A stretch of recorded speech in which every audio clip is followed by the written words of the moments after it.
Assalamualaikum warahmatullahi wabarakatuh.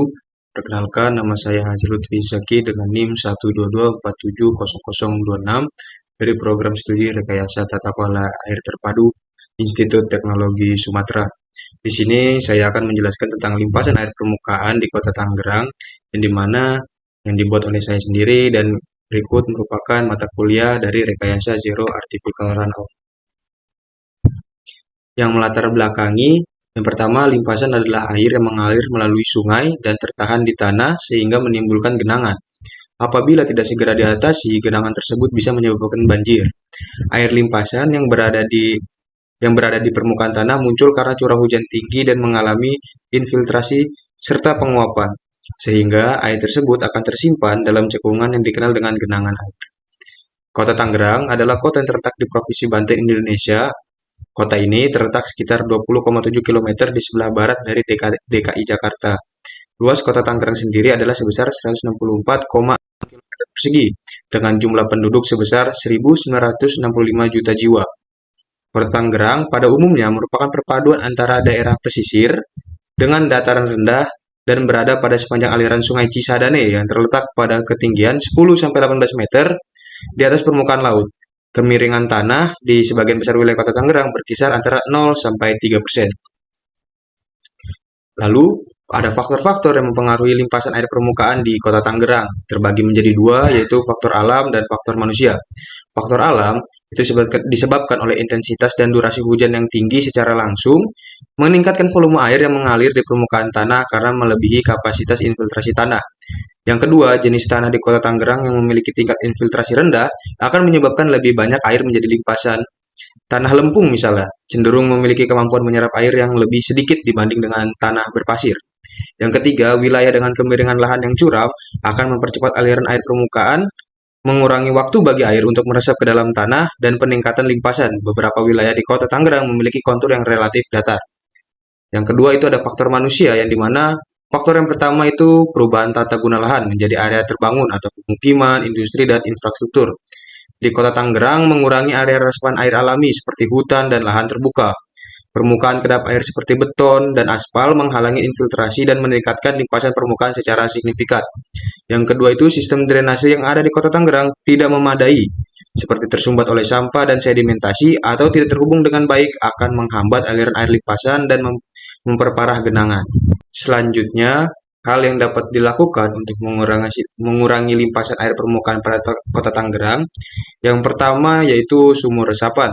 Sumur resapan adalah salah satu rekayasa teknik konservasi air yang berupa suatu bangunan yang dibuat sedemikian rupa sehingga menyerupai bentuk sumur gali dengan kedalaman tertentu yang berfungsi sebagai tempat menampung air hujan yang jatuh di atas atap rumah atau daerah kedap air dan meresapkannya ke dalam tanah.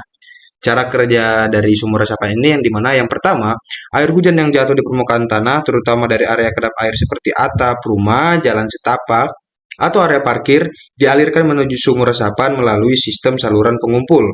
Saluran ini biasanya berupa talang air, pipa PVC yang ditanam, atau saluran terbuka kecil.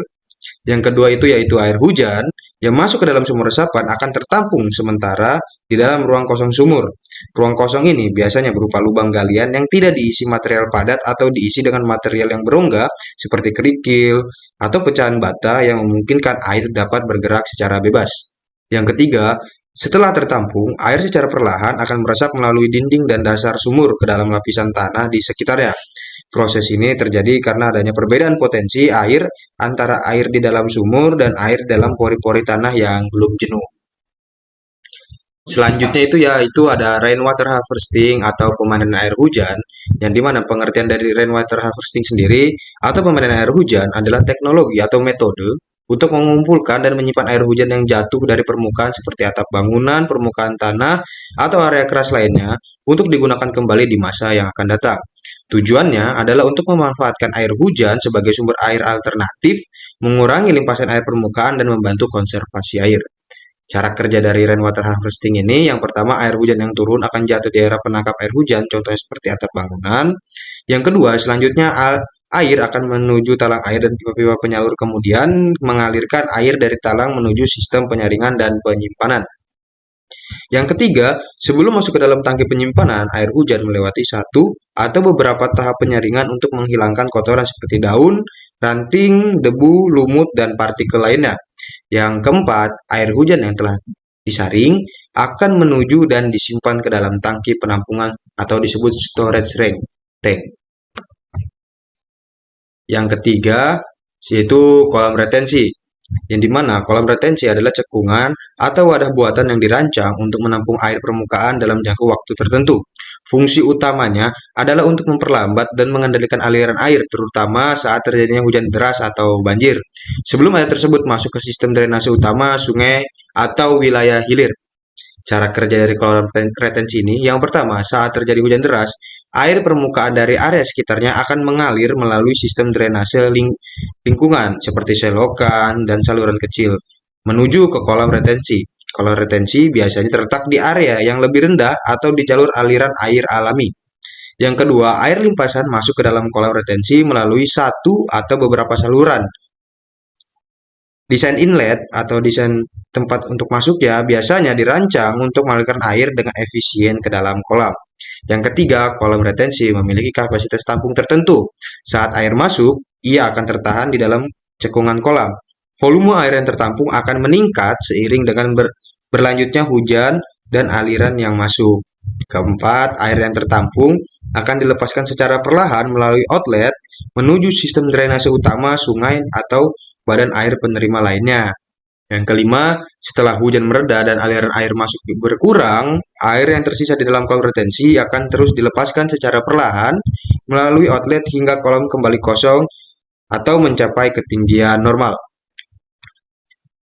Yang keempat ada permeable pavement, yang dimana juga dikenal sebagai perkerasan berpori. Perkerasan tembus air atau perkerasan infiltrasi adalah jenis material perkerasan yang dirancang untuk memungkinkan air hujan dan air permukaan lainnya meresap melalui permukaan ke lapisan di bawahnya.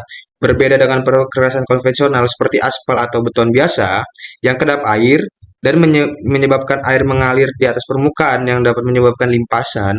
Permeable pavement ini memiliki pori-pori atau celah yang memungkinkan air melewatinya.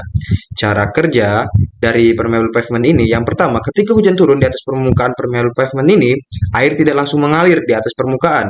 Yang kedua, air hujan akan langsung meresap atau berinfiltrasi melalui pori-pori yang saling terhubung di dalam material perkerasan atau melalui celah-celah di antara unit-unit perkerasan. Yang ketiga, di bawah lapisan permukaan permeable pavement biasanya terdapat satu atau beberapa lapisan agregat kasar dengan ukuran yang berbeda-beda.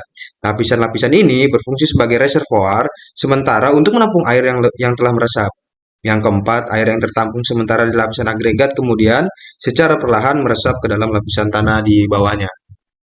Berikut adalah yang saya bisa tampilkan yang dimana untuk mengurangi limpas-limpasan air permukaan yang saya ambil studi kasus di Kota Tangerang seperti sumur resapan, rainwater harvesting, kolam retensi, dan permeable pavement. Kurang lebihnya saya mohon maaf, saya akhiri. Assalamualaikum warahmatullahi wabarakatuh. Terima kasih.